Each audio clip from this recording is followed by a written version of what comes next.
This is what we've been looking for. We've got both these lions pretty relaxed under the bush.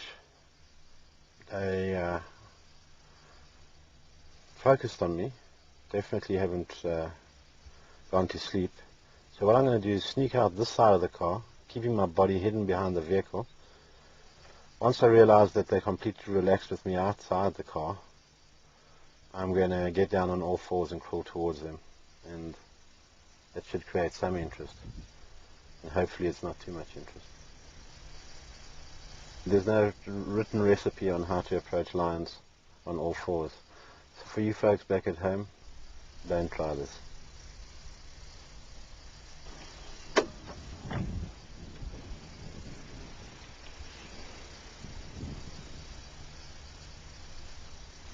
The lions are aware that we're out the car. The one staring continuously in my direction keeps checking, so they are aware we're out the car. As an upright human, he'd be scared of me. If I went down on all fours, it'll change his attitude. Let's just show you.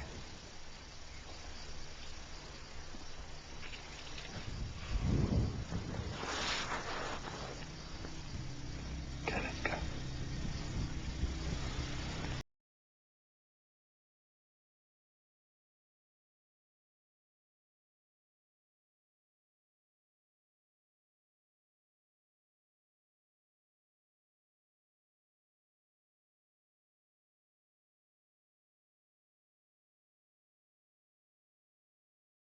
Crawl straight towards him. I think he's going to probably scoot, so I'm going to crawl towards this bush in front of me.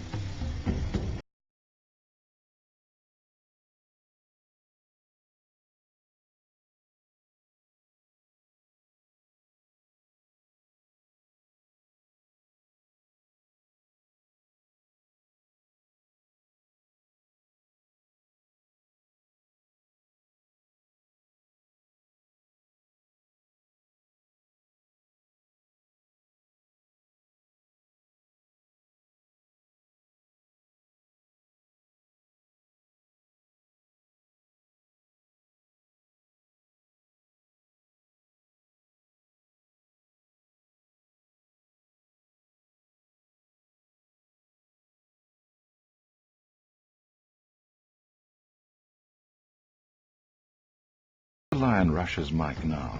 He has absolutely no chance of making it back to the vehicle. He's getting ready.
The slight lashing of the tail indicates sensitivity to a possible threat.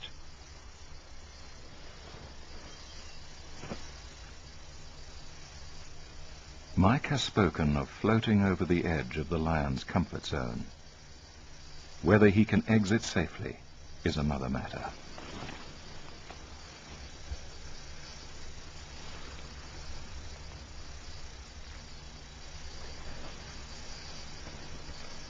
The second lion seems to be regaining its confidence. If it joins the proceedings, Mike's situation will become doubly precarious.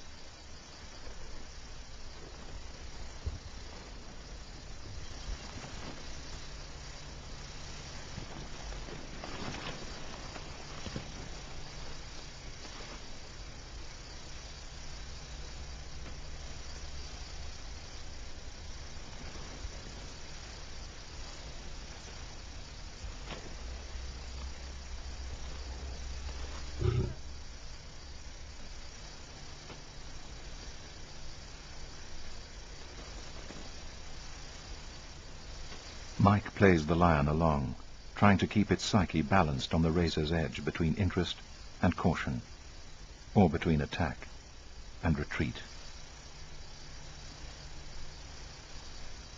By looking away from Mike, the lion avoids a direct staring match, and at the same time shows its teeth in profile.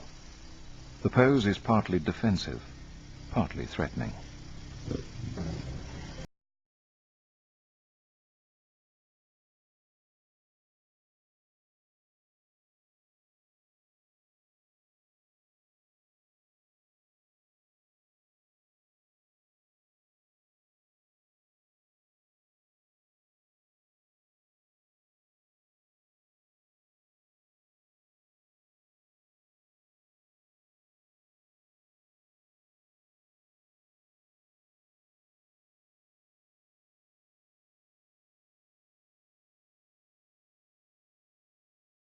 Mike lies back in the grass. This is the least threatening, most submissive pose he can adopt. It also means that if the lion decides to attack, he will have no time to get to his feet.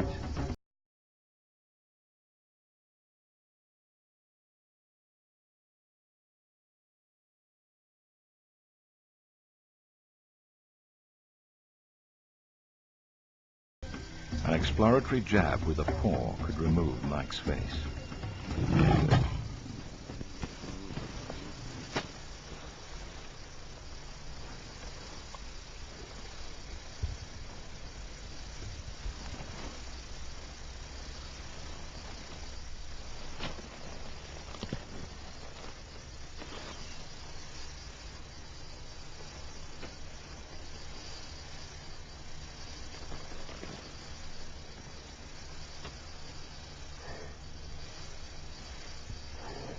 One of the things that you notice when you're really close to a lion and his mouth's open is a very black lip and his canines, which is obviously his weapons that should anything go wrong, that's what he's going to tear you apart with. So one thing that's very prominent is that black lip and that huge canine. I mean, the circumference of the bottom of that canine was about